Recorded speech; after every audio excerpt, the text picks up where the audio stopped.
Hi guys, আমি হচ্ছে মেহেদি গেলস। আমি আফ্রিকার জঙ্গলে ঢুকে পড়েছি। এখন আমি আফ্রিকায় ঢুকে পড়েছি। আমি এখন আপনাদের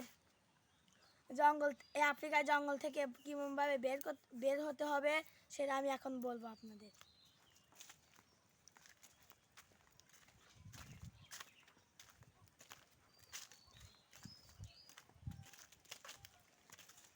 দেখতে পাচ্ছেন আমাদের অনেক জঙ্গল রয়েছে এই জায়গাটা, কিন্তু আমি একটা বোতল নেব।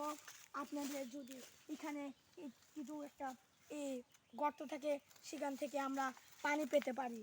আর আমাদের এই পুকুরে পানি আছে, কিন্তু এই পানিটা আমি বোতলে ভরবো, দেখা যাক কি হয়।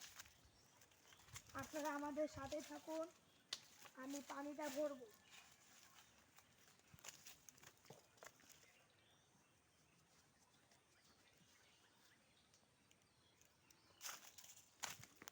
আমার এতে চলবে, কিন্তু আমার এখন থাকার জায়গা লাগবে।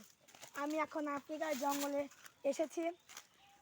আমার দরকার 3 কোণ আছে গাছ, আর ওখানে আমি বাসা বাঁধতে পারি। এই দেখুন 3 কোণ আছে গাছ, এই গাছে আমার বাসা তৈরি হয়ে যাবে। কিন্তু এই পানিটা আমার অনেক দরকার লাগবে। কিন্তু